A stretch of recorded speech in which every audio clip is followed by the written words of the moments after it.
Bonsoir à tous, dirigeants, politiciens, présidents, hommes d'État, hommes providentiels. Facile de les nommer, mais difficile de franchir marche par marche. Certains préfèrent prendre l'ascenseur, d'autres, par ruse, utilisent un monte-escalier, mais attention à la chute entre ceux qui le réclament et ceux qui le sont. Tout un fossé, qu'est-ce qu'un État et surtout, qu'est-ce qu'un homme d'État? Un scientifique et un philosophe pour réfléchir autour de ces deux concepts. Un plaisir de les accueillir sur ce plateau spécial Belle Ligne. Professeur Mary Teuw Niane, bonsoir. Bonsoir Pape Alioune et merci de l'invitation. Bonsoir mon frère El Hadj Kassé, ravi de partager ce plateau avec toi. Oui, vous l'avez nommé El Hadj Hamidou Kassé qui est là pour parler également de ces deux concepts. El Hadj Hamidou Kassé, bonsoir. Bonsoir Pape. Un plaisir. Mais merci beaucoup de revenir dans ce studio et surtout de rencontrer un frère très précieux pour moi parce que, comme on le disait tout à l'heure hors antenne, nous sommes des cousins. Parce que les mathématiques sont une condition de la philosophie. Et on aura forcément un bon mélange des genres, pas de porte, pas de cloison, mais juste des passerelles entre les deux. Le mathématicien, pour décrypter un mot, un vocable qui est peut-être galvaudé, homme d'État, professeur Mary Teuw Niane, c'est quoi selon vous un homme d'État? Question difficile pour moi, mais question que je vais essayer de placer dans nos normes. Oui. C'est une personne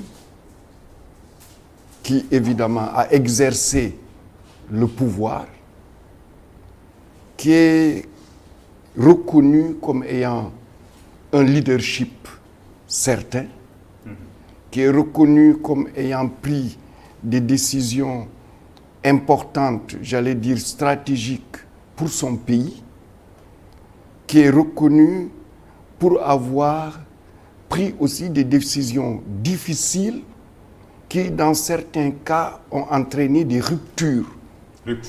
Des ruptures. Oui. Et il a fait franchir, il ou elle, évidemment. Oui. Le français est assez traître parce qu'il ramène tout à homme, alors que ça peut être homme et femme. Oui, oui. Donc, pour les femmes qui nous écoutent, pour qu'elles comprennent que quand on dit homme d'État, on parle aussi de femme d'État. Oui. Donc, qui peut prendre aussi des décisions qui peuvent faire franchir au pays une étape importante. Oui. Et pour illustrer cela, je pense que nous pouvons déjà commencer par notre pays. Un président comme Senghor, je considère que c'est un homme d'État. Pourquoi? Parce que je considère qu'après les indépendances, il a construit l'administration de notre pays. Lorsque, pour la première fois, je suis sorti du Sénégal pour aller dans un certain nombre de pays d'Afrique, j'ai vu à cette époque la différence entre ce que nous avions comme administration et que nous critiquions et ce que nous trouvions au niveau de ces pays. Quelqu'un comme Abdou Diouf aussi, je considère que c'est un homme d'État. Il est venu à une période très difficile, vous le savez. Les années 80. Les années 80, qui dit années 80, parle de plan d'ajustement structurel, où toute la vie économique, sociale était difficile. Difficile pour les populations, mais difficile aussi pour les pays de mener des investissements qui transforment la vie des gens. Et il a su, malgré tout, assurer la stabilité du pays. Et il a eu aussi à affronter des situations extérieures difficiles pour notre pays, puisque c'était la guerre de libération aussi de la Guinée-Bissau et ça avait commencé déjà, les velléités de rébellion en Casamance et aussi les soutiens que ces velléités avaient au niveau de la Guinée-Bissau. C'est lui qui a piloté un certain nombre d'opérations militaires au niveau de la Guinée-Bissau. C'est aussi cette crise majeure avec la Mauritanie. il a pris un certain nombre de décisions, parmi lesquelles je peux citer aussi l'ouverture démocratique la plus large. Parce que c'est avec le président Abdou Diouf que, on peut dire, tous les partis qui le souhaitaient ont pu s'exercer au niveau du Sénégal sans contrainte. Et il n'en reste que deux maintenant. Oui, mais c'est avec... Abdoulaye Wade et Macky Sall. Abdoulaye Wade, je dirais tout simplement, oui, c'est un homme d'État aussi. Donc nous n'avons que des hommes d'État. Non, je le dis parce qu'il faut avoir une vision objective des choses. Vous savez, il est plus facile de le dire pour ceux qui ne sont plus là. Abdoulaye Wade, c'est un homme d'État parce que moi, ce que je dis, qu'est-ce qu'il a apporté aux Sénégalais? Parce qu'il a apporté cette envie de dépassement. Avec Abdoulaye Wade, tout est possible. Il a fait, j'utilise un mot que les jeunes utilisent, il a rendu le Sénégalais free. C'est-à-dire qu'il considère que tout est possible. Et c'est très important, parce que c'est avec lui que sont nés les grands projets. Avant, on avait peu de grands projets.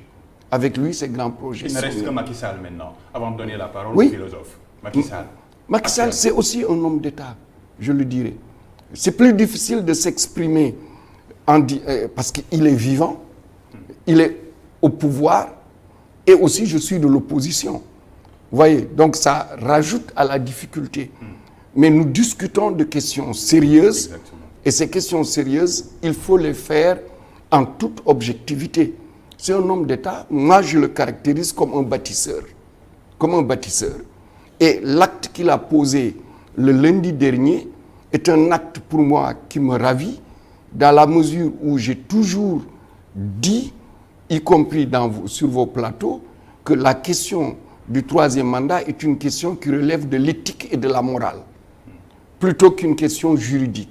Et le fait qu'il l'ait tranché de cette façon-là, je pense que aussi c'est quelque chose, pour moi, qui relève d'un homme d'État. Oui, nous avons la chance, d'avoir eu 4 présidents qui sont des hommes d'État, et je souhaite que le 5e aussi en soit ainsi. Et le Sénégal sera béni. Vous êtes philosophe, élucidation nationale. Il y a beaucoup d'hommes politiques, il y a beaucoup de présidents, mais peu d'hommes d'État. Pourquoi? Oui, d'abord, j'endosse entièrement l'approche positive du professeur Mary Teuw Niane. Parce qu'il y a, dans ce qu'il dit, l'affirmation d'un certain nombre de principes, de traits caractéristiques d'un homme d'État, d'une femme d'État. C'est, comme il le dit, la connaissance des rouages de l'État. Parce que l'État est une organisation, au même titre que la famille, une entreprise, un parti politique, une organisation autrement beaucoup plus complexe, parce que elle est holistique, elle englobe tout, et elle correspond, cette organisation qu'est l'État, à ce qu'on peut appeler philosophiquement l'expression de l'intérêt général, l'expression de la volonté générale. Et l'homme d'État serait alors celui qui comprend cette complexité, qui en connaît les rouages, les ressorts, et qui conforme, entre guillemets, sa pratique à l'exigence de l'intérêt général et de la volonté générale. C'est l'approche positive. Mais comme dans tout concept, il y a également la variante critique. Oui. Parce que l'État, je disais que c'est une complexité. Il y a un philosophe qui s'appelle Karl Marx et un dirigeant politique qui s'appelle Lénine, qui considère l'État comme un instrument de classe pour dominer la société. Donc il est, selon la classe qui est au pouvoir, entre guillemets, au service du peuple ou contre le peuple. Et en ce moment, il devient un instrument d'oppression d'une classe par une autre classe. Et c'est pourquoi ces deux philosophes et dirigeants politiques disaient que la tâche des classes opprimées et de la classe ouvrière en particulier est de détruire cet instrument, parce qu'on ne peut pas le réformer, pour le remplacer par un nouvel instrument au service des classes laborieuses, cet instrument devant conduire même vers son propre dépérissement. Il y a un problème de fond dans cette approche et on pourrait y revenir plus tard si vous voulez. Ça, c'est un aspect. L'autre aspect, si je prends comme référence Nietzsche, pour être dans la modernité la plus récente, parce que Nietzsche, c'est pas longtemps, hein, c'est le 19e siècle. Alors, Nietzsche dit que l'État est un monstre froid. On est toujours dans l'approche critique. Parce que l'État est comme un monstre qui s'endort, mais qui a une capacité et une puissance de nuisible et de nuisance à l'infini, pratiquement. Alors, et c'est pourquoi c'est une complexité plutôt, je dirais, maléfique. Parce qu'il y a un sombre mystère qui entoure cette machine qui entrave les ambitions, plafonne les désirs et réprime systématiquement toute volonté de puissance, entre guillemets. C'est une volonté de puissance au sens où l'homme est dans la transcendance, dans une visée, dans un élan transformateur, de libération de tout son potentiel. Alors, de ce point de vue, donc, l'État n'est pas conçu forcément comme l'instrument de telle ou de telle classe, mais c'est juste une machine à brouiller de la liberté et du désir. Ça, c'est des approches à la fois positives et critiques. Et pour en revenir en une minute sur la dérivation pratique et prendre le cas de notre pays, ici, l'expression homme d'État en général, c'est la femme ou l'homme qui non seulement connaît les rouages de l'État, mais en respecte les impératifs de confidentialité et de tenue. Et de tenue. On dira que, même s'il est dans l'opposition, Mary Teuw Niane est un homme d'État, non pas seulement parce qu'il a exercé au ministère de l'Enseignement supérieur et de la Recherche, mais il est dans la tenue et la retenue dans la mesure où il connaît les arcanes, les dédales, les secrets, les confidentialités, mais même dans l'opposition, il n'en parle pas. Donc ce n'est pas seulement un président qui peut être un homme d'État. Si Non. Un homme d'État, c'est quelqu'un qui a la pratique conforme aux exigences de l'État. Parce que l'État nous protège. Oui. L'État est le garant de notre sécurité individuelle et collective. Donc il collecte un certain nombre de renseignements qui doivent rester dans l'intimité et la confidentialité au nom de cette exigence régalienne de protéger nos libertés, nos droits et notre sécurité. D'ailleurs, pour ne pas parler de chef d'État, quelqu'un comme Djiboka a toujours été considéré, malgré les cristallisations qu'il a suscitées, et même les hostilités qu'il a pu susciter. Tout le monde reconnaissait que c'est un homme d'État. Ousmane Tanor Dieng. Ousmane Tanor Dieng, c'est un homme d'État. Et en ce moment, dans l'imagerie populaire, un homme d'État, c'est un cimetière, c'est-à-dire un repère de silence, de majesté, de solennité, comme je disais, de tenue et de retenue. Oui, est-ce possible, professeur Mary Teuw Niane, dans ce brouhaha politique, permettez-moi cette expression, d'avoir une école d'hommes d'État? Alors, une école d'hommes d'État, c'est très difficile. Est-ce que ça se forge? Est-ce que c'est possible d'avoir des hommes d'État actuellement avec ce qui se fait dans la politique? En fait, Et les dérives. On peut dire la plupart des États ont essayé quand même de se constituer une sorte d'élite au niveau de l'administration. Et de ces élites sont souvent sortis des hommes d'État. Mais ce n'est pas une école d'hommes d'État, c'est clair. Et nous avons au Sénégal l'école nationale d'administration, oui, avant qui s'appelait ENAM, École nationale d'administration et de la magistrature. Oui. Et mon frère El Hadj Kassé, en citant Feu Ousmane Tanor Dieng, paix à son âme, il est sorti de cette école. Je pense qu'on a aussi d'autres hommes d'État qui sont sortis de cette école. Oui. Si on prend d'autres pays, ils ont des écoles similaires. Oui.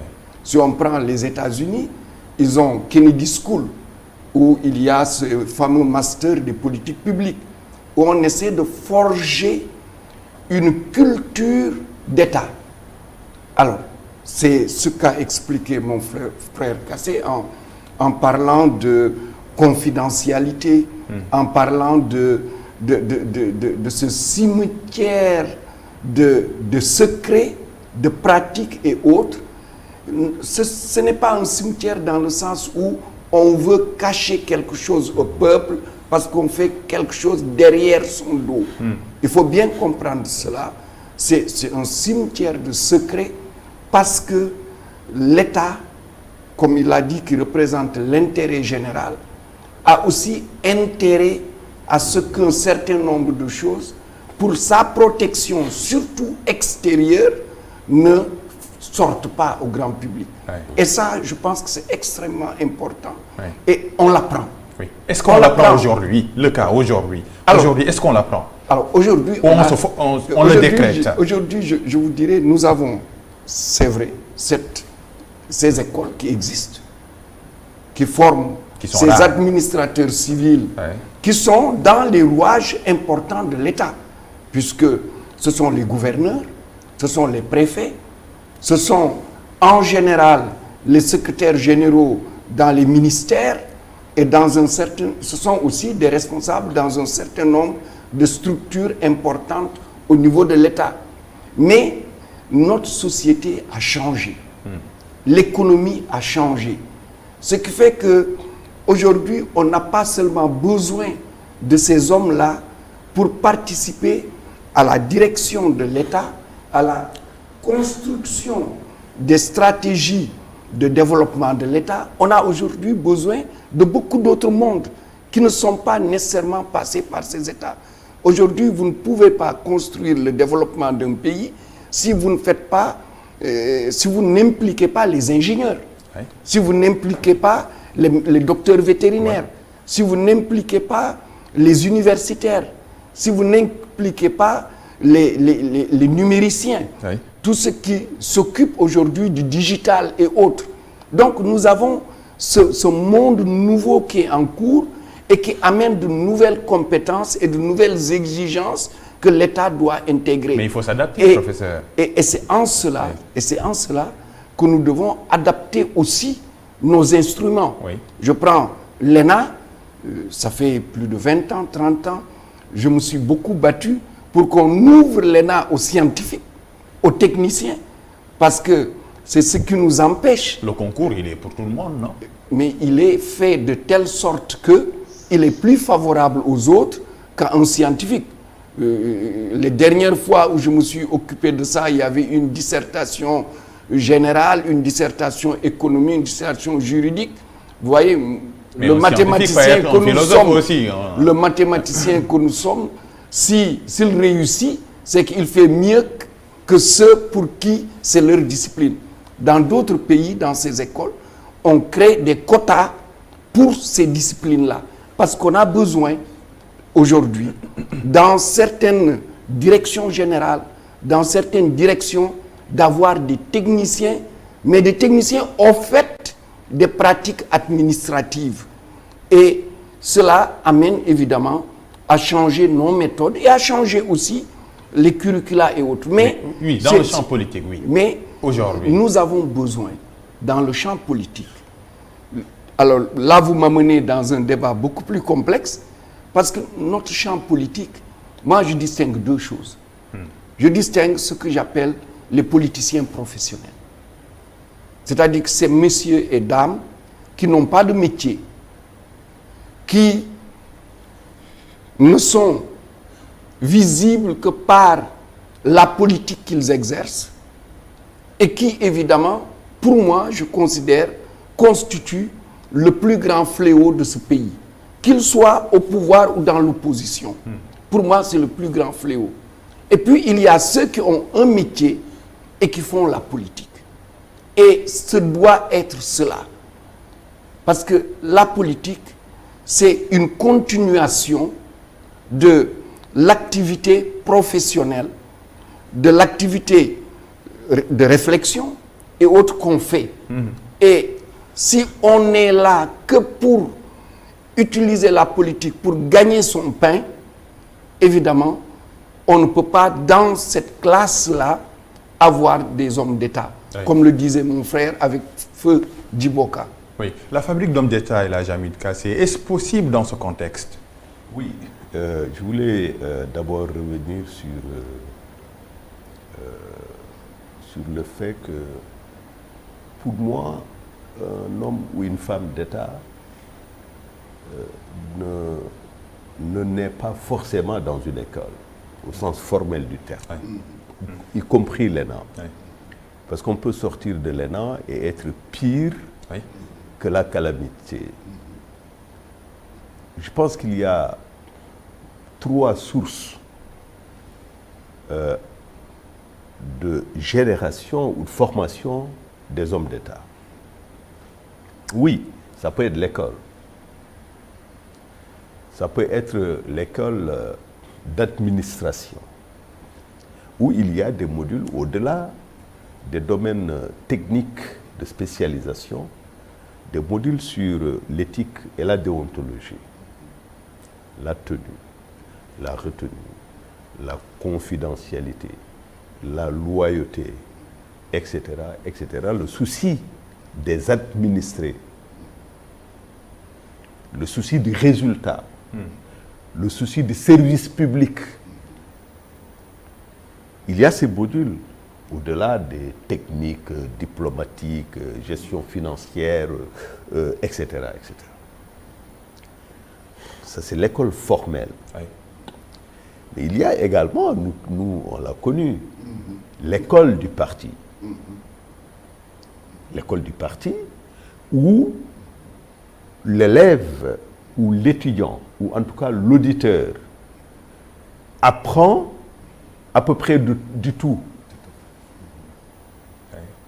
Et tu en sors avec un bagage intellectuel assez diversifié. Parce que tu es un peu historien, tu es un peu économiste, tu es un peu philosophe, tu es un peu analyste politique, tu es un peu sociologue, anthropologue et même un peu mathématicien. L'école du parti, en son temps, était une instance de production d'hommes politiques d'un certain nombre, d'un certain niveau, qui, même s'ils n'ont pas exercé le pouvoir, peuvent être dits hommes d'État. Parce qu'ils ont la capacité de s'élever à un niveau tel que les concepts de loyauté à l'idéal, de confidentialité, du souci de la République, etc., etc., sont profondément ancrés. Malheureusement, ce qu'on peut déplorer, c'est que ces écoles n'existent plus, pratiquement. Il faut s'adapter à la modernité ou pas? Parce qu'il y a les techniques de l'information et de la communication. J'en viens. Sur la question des adaptations. Oui. Il y a maintenant l'école de l'expérience pratique. Je pense que Nian n'a pas fait l'ENA. Il a fait l'école du parti. Mais il a aussi fait l'école de l'expérience de l'État. C'est-à-dire la pratique dans un domaine précis des missions ou la mise en œuvre des missions régaliennes confiées à l'État par la société. Lui, il était ministre de l'Enseignement supérieur et de la Recherche. Oui. D'autres, c'est l'agriculture, et ainsi de suite. Donc, c'est au contact de la gestion au quotidien des affaires de l'État que l'homme d'État peut également se forger. Mais, dans toutes ces trois écoles, il peut aussi en sortir des calamités. Parce que il y a dans la notion positive d'homme d'État les concepts d'éthique et de déontologie. Cela veut dire quoi? Et là, je vais en venir à un exemple très concret, parce que récent. Cela veut dire l'éthique, c'est d'abord cette capacité à se retenir. Je peux obtenir ça par le droit ou par la force, mais je renonce volontairement. Vous parlez de Macky pour Sall. j'y viens. Pour des considérations intimes qui relèvent d'une détermination intérieure. Oui. Vous savez, quelqu'un m'a dit amicalement, moi, je ne remercie pas Macky Sall, je ne le félicite pas parce qu'il a fait ce qu'il avait à faire. Justement, c'est quand quelqu'un fait ce qu'il a à faire qu'il faut le féliciter. Et pourquoi? Parce que Macky Sall est dans une position où lui seul décidait, Parce que si c'est le collectif qui l'amène au pouvoir, donc c'est une décision de la communauté, la sortie du pouvoir relève d'une détermination individuelle. Et la Constitution, respect de la Constitution. Attention, oui. Il y a des pays où des chefs d'État ont bravé les interdits. Oui. OK? Ont bravé les interdits. Oui. Pour faire une troisième candidature. Et bonjour les dégâts. Mais au-delà même des dégâts, oui. Il y a le principe éthique. Oui. Parce qu'avant, les dégâts sont une conséquence. Oui. Mais la conformité avec le principe éthique ou la violation du principe éthique relève d'une détermination individuelle. Oui. Et donc, si tu as droit ou si tu as la force, mais que tu renonces, là, tu es en plein dans le principe éthique. Et justement, c'est ce qui est arrivé avec le président Macky Sall. Et c'est pourquoi il y a eu cet élan unanime de félicitations du peuple sénégalais, y compris de la part d'opposants sérieux. Et sur le plan international, parce que les gens redoutaient, ils pouvaient dire « j'ai droit » ou « j'ai la force ». Mais l'éthique, c'est justement avoir de la retenue. Parce que sinon, l'État écrase tout le monde. Le profil d'homme d'État, ou le profil d'État tout simplement, intègre la puissance, parce que c'est une puissance intérieure, la puissance intérieure de renonciation, parce que, et ça c'est la deuxième étape de conséquence, ça peut déboucher sur tel ou tel, ainsi de suite. Oui. Ça c'est une évaluation. Il y a donc le principe éthique, et il y a l'évaluation des conséquences de ce principe éthique. Oui. L'évaluation de ces conséquences aujourd'hui, c'est que le monde entier était braqué sur le Sénégal ce lundi. Oui. Le monde entier. Alors, le peuple sénégalais, dans son entièreté, avait retenu son souffle.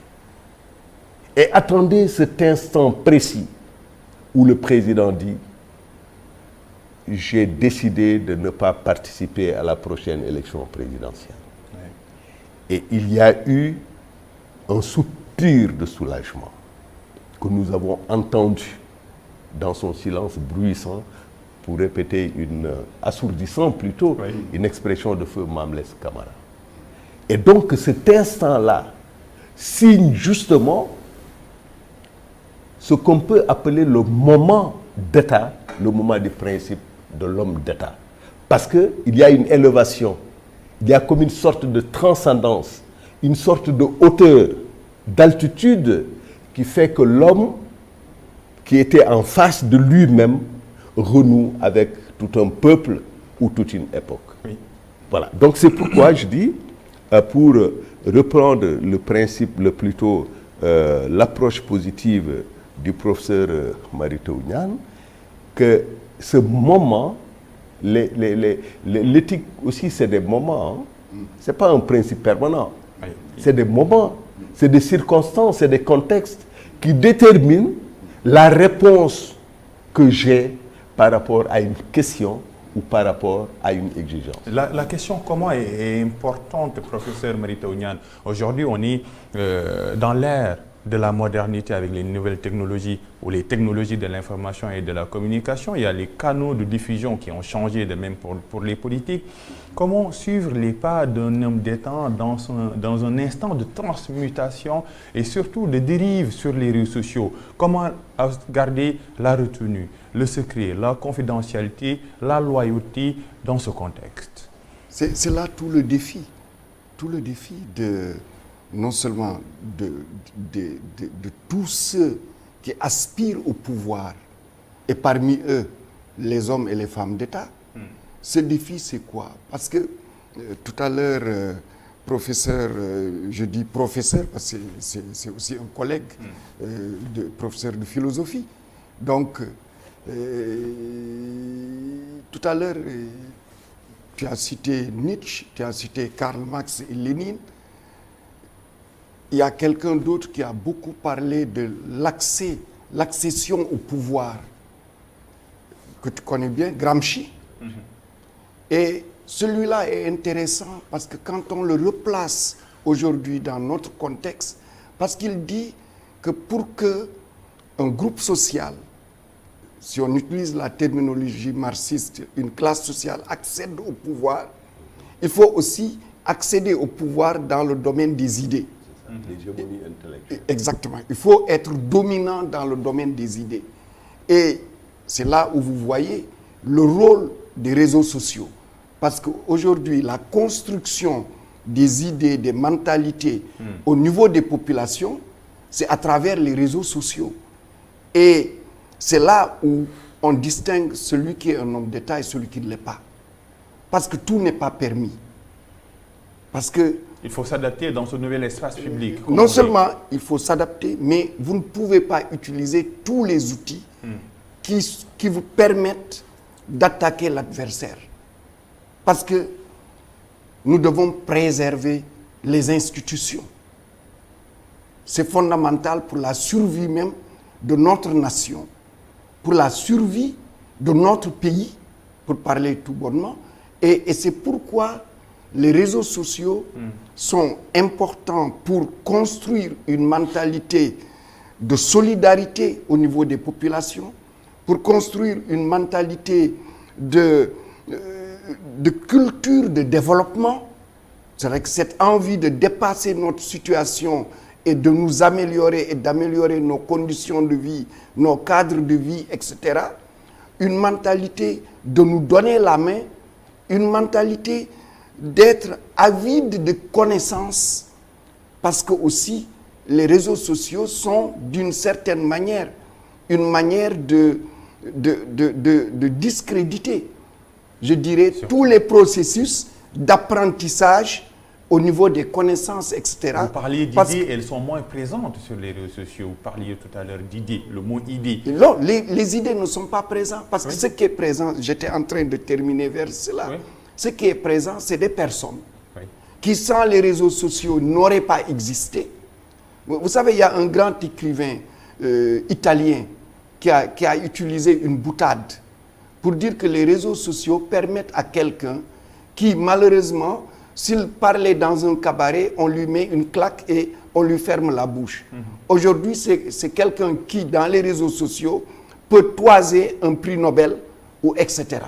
Cela veut dire les réseaux sociaux ont mis aujourd'hui sur le même pied d'égalité aussi bien le sachant que l'ignorant, aussi bien le destructeur des institutions, le destructeur des mentalités, les destructeurs des sociétés, que celui qui est en train de se battre pour construire un destin pour son pays. On a les mêmes, ils sont sur les mêmes pieds d'égalité. Et comme vous le dites, la consommation, oui, la consommation la moins chère, la plus facile au niveau des idées, de ce qui est émis, parce que ce ne sont pas de vraies idées, de ce qui est émis, évidemment, c'est qui? C'est la jeunesse. Et tous les pays du monde, tous les pays, quels qu'ils soient, sont en train de subir ces contre-coups-là. Parce que c'est la frange la plus fragile, c'est la frange qui accepte facilement des idées faciles. Parce que les idées faciles, c'est quoi? Vous pouvez avoir tout sans bosser. Vous pouvez avoir tout sans suer pour apprendre, avoir des connaissances, avoir des compétences. Vous pouvez avoir tout parce que l'autre, ce qu'il a, en réalité, il ne le mérite pas. Et donc, vous pouvez aller le prendre. Et on le voit un peu partout dans les pays.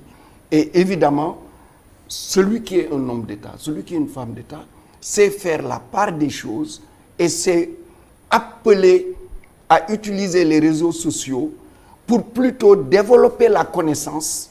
Et nous, ce que nous voulons, développer la connaissance pour pousser les gens vers des actions positives qui élèvent la société, pour qui créent les liens de solidarité et qui nous permettent d'avoir un destin positif. C'est important. Un homme ou une femme politique fait face forcément à ce nouvel espace public. Il y a une manière de se comporter parce que ça peut déteindre un peu sur le présent et même sur l'histoire de l'homme ou de la femme qui est dans ce champ-là, El Hadj Hamid Kassé. Oui, vous me permettrez d'abord de relever que ce que le professeur Mary Teuw Niane disait tout à l'heure est entièrement vrai de bout en bout. Mais vous me permettrez également de faire une toute petite archéologie. Laquelle? De tout ça. Dans notre pays, sous Diouf, il y avait les embryons de ce qu'on appelle aujourd'hui société civile, oui, mais qui étaient plus centrés sur les questions de développement. Il y avait une presse libre, mais limitée. Il n'y avait que quatre quotidiens, et puis 2, 3 radios, une seule télé, la RTS. Voilà, je vais très rapidement. Il y avait une presse en ligne, mais très embryonnaire, 2 ou 3 sites. Sous le président Abdoulaye Wade, il y a l'explosion médiatique avec plusieurs quotidiens, plusieurs radios, plusieurs télévisions. La société civile, elle existait toujours. Les réseaux sociaux n'existaient pas. Facebook, c'était autour de 2009, embryon. Et puis, ça a explosé un tout petit peu autour de 2010. Twitter, c'est 2010, mais on ne connaissait pas. La plupart des tweetos sont entrés dans ce réseau-là vers les années 2012-2013. 2011, 2012, 2013. Alors, Macky Sall, c'est l'explosion des réseaux sociaux, l'explosion des sites en ligne, c'est la naissance de nouveaux acteurs, activistes, lanceurs d'alerte, influenceurs et maintenant chroniqueurs. Bon, je ne sais pas exactement ce que c'est, parce que, bon, je suis les actualités dans les télés, dans les radios, bon, on parle de chroniqueurs. Bon, en tout cas, c'est de nouveaux acteurs qui ont bénéficié d'un support exceptionnel. Parce que les réseaux sociaux, par l'instantanéité, la vitesse, résument tout ce que l'humanité a produit depuis son émergence, en termes de communication, d'information et de télécommunication. C'est-à-dire, le monde n'est pas seulement un village communautaire, planétaire, comme disait Marshall McLuhan. Le monde est devenu une unité à l'intérieur de laquelle bouillonne une diversité. Et le fait fondamental, c'est que des gens qui n'avaient pas droit à la parole dans l'espace public l'ont aujourd'hui. C'est une chance. Tout le monde a droit à la parole grâce à cet instrument qu'est le smartphone. Oui.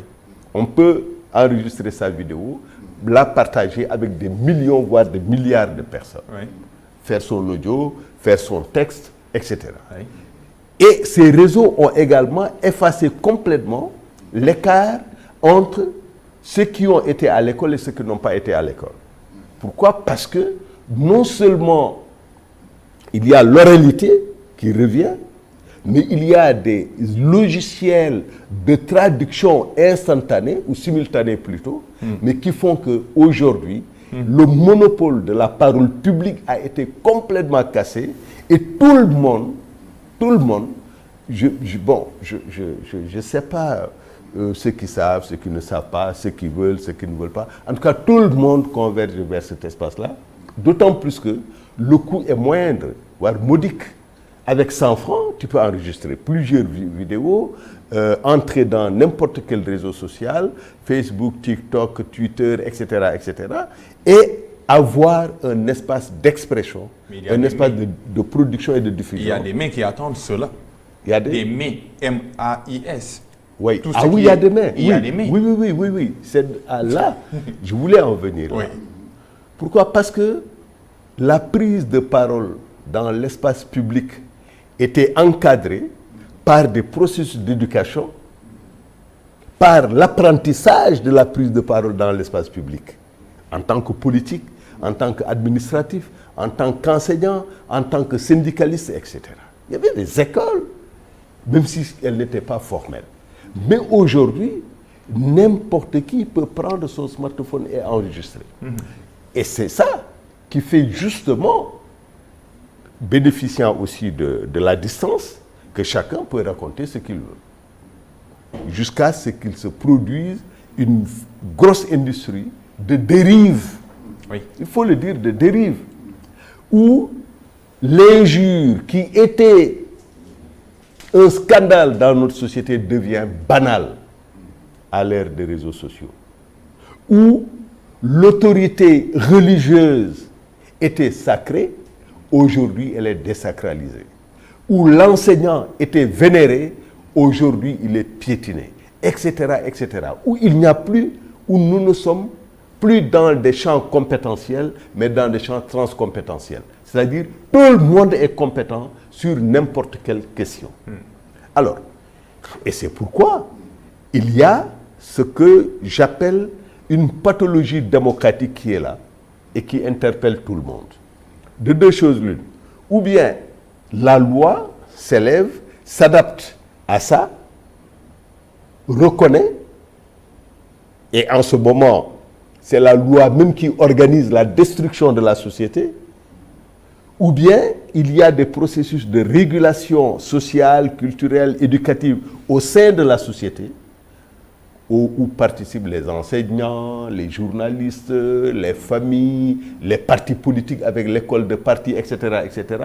Et en ce moment, on réduit la puissance de nuisance des nouveaux comportements et la loi peut relativement s'adapter. C'est une dialectique assez compliquée, mais c'est une dialectique qu'il faut affronter, prendre en charge et lui apporter des solutions. On va finir peut-être par cette question.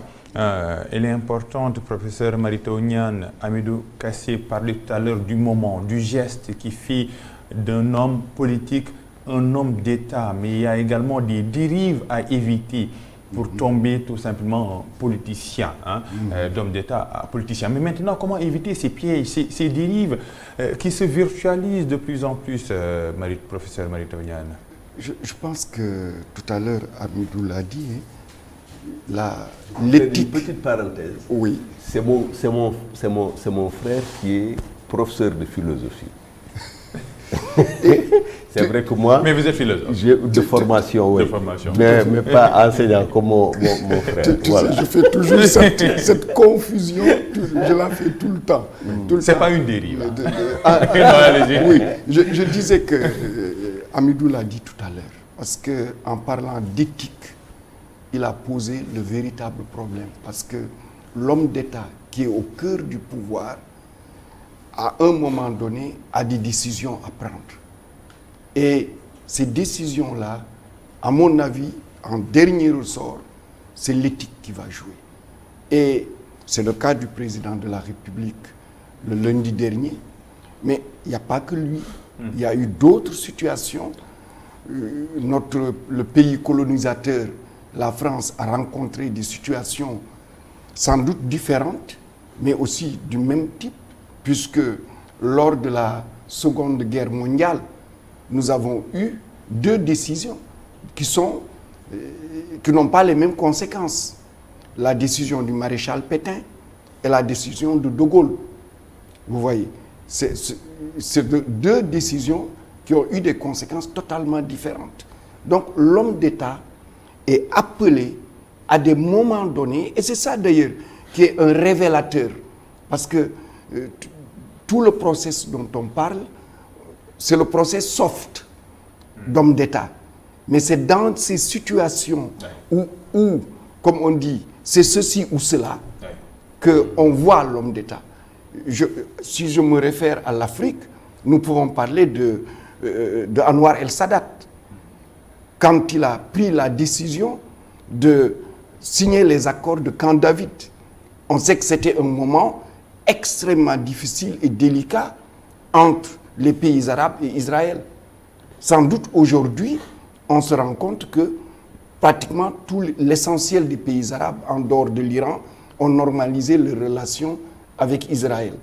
Donc là encore, c'était une décision, je pense, importante. C'est la même chose que Nelson Mandela, quand il est sorti de prison, quand il a dit vérité et réconciliation.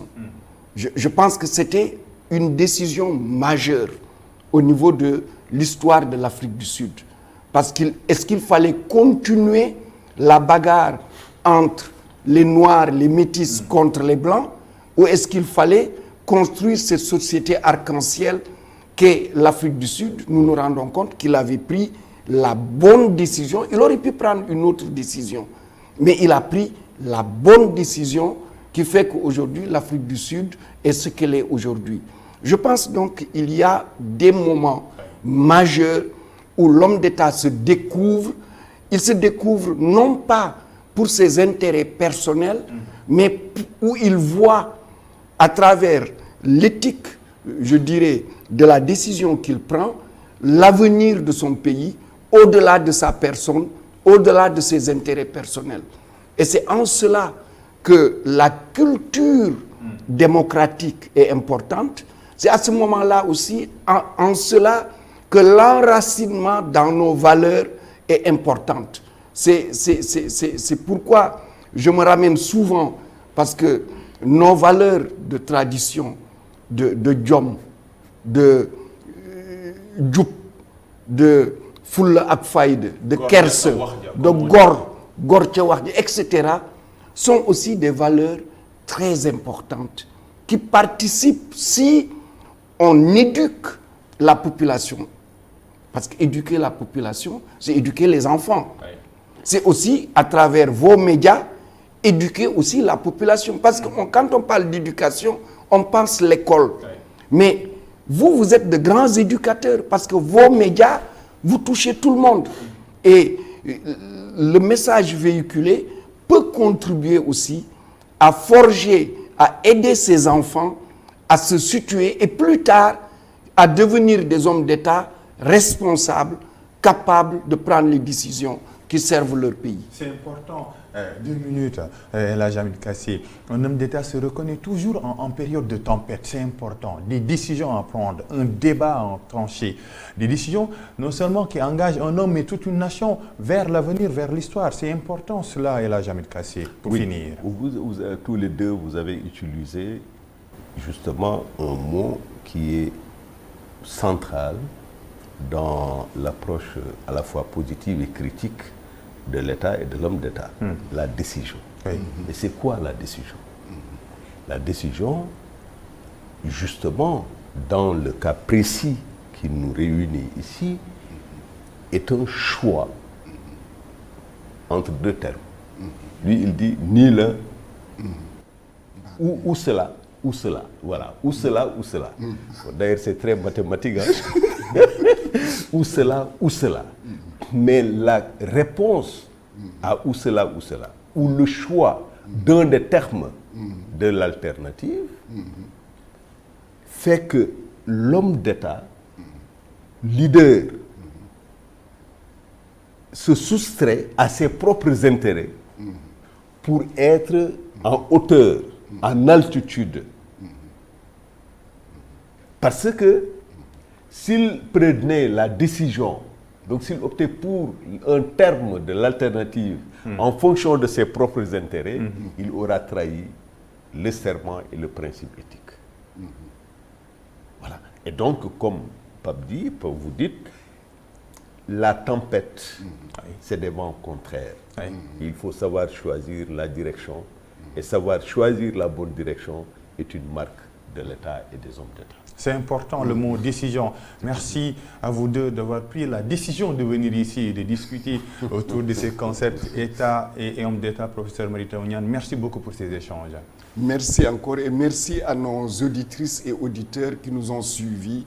Et très heureux d'avoir eu cet échange avec mon frère Hamidou Kassé. Et merci encore. Pas professeur, mais philosophe et là, jamais cassé. Merci beaucoup. Voilà. Merci d'être là.